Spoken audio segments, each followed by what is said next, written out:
China. Its newest nuclear-powered submarine has sunk. China's maritime military expansion, its newest nuclear-powered attack submarine.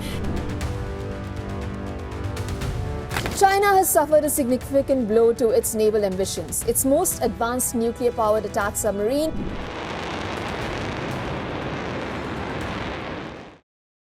North Pacific, 211 hours. A P-8A, Poseidon glides low over a black sea. Its acoustic operators drink coffee and watch spectrograms, waiting for a pattern that will never quite match. Suddenly, a faint blip appears on the hydrophone feed, gone before anyone can confirm bearing. The crew leans in, sensors ping. A passive array flashes a fragment of contact and then dies. On the carrier strike group's bridge, sonar technicians call out intermittent contacts. Bearing 312, maybe 50 kilometers. No, lost. An escort frigate drops a sonar buoy. The water answers with nothing. Below 300 meters, steel slides through the deep with the hush of a shadow. No cavitation roar, no predictable propeller signature. The shape is compact, muscular, and designed to disappear into ambient noise like a phantom. The operators don't know the name yet. They only have one thing, a cold, instinctive dread that something highly capable is out there, hunting. This is the Type 095, China's next-generation nuclear attack submarine, on patrol for the first time. For decades, a quiet equation guided undersea warfare. The United States built the quietest nuclear attack boats. Others followed slowly. The U.S. Virginia-class and British Astute-class set a standard that China long chased. China's older SSNs, noisy, capable but detectable, forced the plan to operate cautiously near its littorals. Now that calculus is shifting. The Type 095, if fielded to spec, is designed to be a true blue water hunter. Quieter, faster, and more sensor-rich than anything in the plan's inventory. It is built not only to stalk enemy submarines, but to dominate the undersea kill chain, conducting anti-submarine warfare, anti-surface warfare, ASUW, intelligence collection, and land attack strikes, all while remaining nearly unseen. The strategic lesson is stark. If Beijing's attack submarines can operate undetected in the deep ocean, then carrier groups and surface task forces must change how they move, where they deploy, and who escorts them. This is not incremental, it's transformative. And for those who assume ASW doctrine will adapt overnight, that assumption may be their deadliest mistake. Satellite imagery first hinted at a new program, longer test docks at Bohai, modified reactor housings, and a distinctive hull fairing in construction sheds. Analysts labeled the project Type 095. Whispers in the corridor called it China's attempt at parity with Western SSNs. Early reports suggest the Type 095 displaces 8,000 to 10,000 tons submerged, measures roughly 110 to 120 meters in length, and uses pump jet propulsion. These features matter. Pump jets reduce propulsive noise, anechoic hull tiles and raft-mounted machinery smother structural sound. In short, acoustic signature plummets, but stealth is only one layer. The Type 095 appears packed with sensors, a large bow-mounted spherical sonar, flank arrays along the hull, and a towed passive array capable of detecting low-frequency noise at extreme ranges.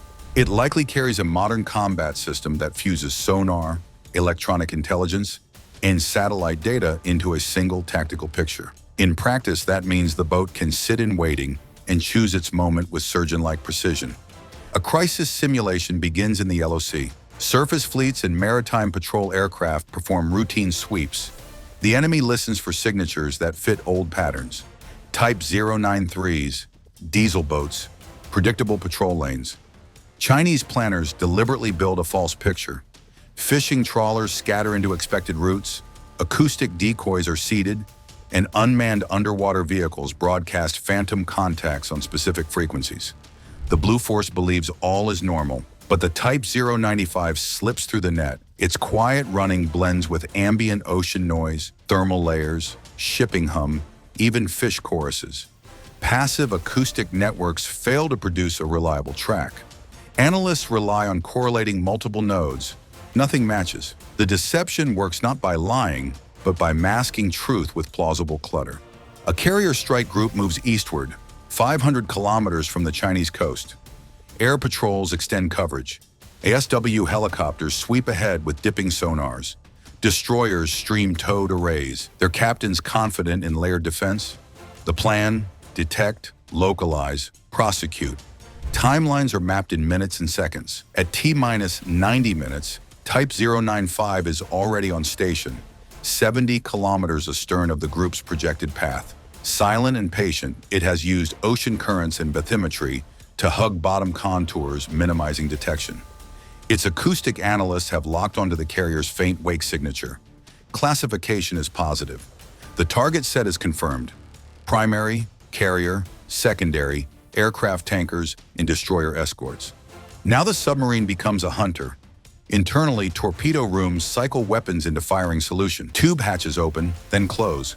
Modern heavyweight torpedoes, likely 533 millimeters or 650 millimeters, are selected for different roles. Wake homing anti-ship models, acoustic homing ASW torpedoes, and even anti-mine variants. Sometimes the boat will also launch sub-launched cruise missiles, SLCMS, for land attack missions, a capability that turns SSNS into long-range strike platforms. Precise timing is configured. Data links receive a final satellite update, carrier heading, recent speed adjustments, and aerial patrol windows. In the submarine's combat suite, timers are set in seconds. At T-minus 10 minutes, helicopters dip for final runs. At T-minus 3 minutes, an escort frigate executes routine flank maneuvers, unwittingly positioning itself ahead of the carrier's path. The Type 095's commander makes the decision. The moment has been chosen. Dramatic irony bites here. To the carrier group, the ocean still seems vast and their screens full. They believe their layered ASW holds. They think any lurking subs are distant nuisances. That confidence, born of doctrine and senses, will prove costly. The kill unfolds in short, harsh seconds. At 0000, the Type 095 launches a volley. 2 heavyweight torpedoes and a pair of anti-ship cruise missiles fired in quick succession. The torpedoes slip into the dark, wake homing and listening, programmed to attack the carrier's flanks. The SLCMs, rising from near-surface ejection, accelerate toward the carrier group, sea-skimming at high subsonic speeds. Alerts scream across the carrier's CIC. Sonar contacts flare, too late. CIWS mounts swivel, escort destroyers jam their radars, and helicopters sprint to intercept. But layered defenses, trained for single threats, are overwhelmed by combined domain timing. Underwater torpedoes explode under a destroyer's keel, producing a gas bubble that lifts and crushes the hull. Simultaneously, cruise missiles strike radomes and fuel storage, igniting infernos and blinding radar arrays. Short sentences, quick images, explosion, fire, smoke, radio silence. Within 10 minutes, the carrier's air wing is crippled. 2 escorts are dead or dying. Rescue teams begin the grim work as Type 095 withdraws, slipping away under thermal layers and propulsive hush. No surface ship achieved a decisive track for prosecution. The hunter vanished once more into the deep. The Type 095 has demonstrated 3 core capabilities in one operation. First, stealth that defeats contemporary ASW arrays. Second, multi-domain strike, torpedoes plus cruise missiles, time to saturate defenses. And third, the ability to gather intelligence, attack, and withdraw without a decisive counterattack. In practice, that forces any maritime force to rethink posture, escort density, and patrol patterns. Strategically, a fleet of quiet Type 095s does something subtle but profound. It expands China's undersea operational reach. Where previously the plan's influence was strongest near the first island chain, the Type 095 enables a persistent presence in the deep Pacific. It complicates carrier operations, threatens lines of communication, and demands greater ASW investments from regional navies. For allies and partners, the calculus changes. Escort groups must increase the number of attack submarines on patrol. Maritime patrol aircraft sorties must multiply, driven by endurance and cost. Undersea sensor fields must become denser, and even then, tracking a Type 095 may remain a probabilistic, not deterministic task. In political terms, the Type 095 shifts deterrence in subtle ways. It does not carry strategic nuclear missiles.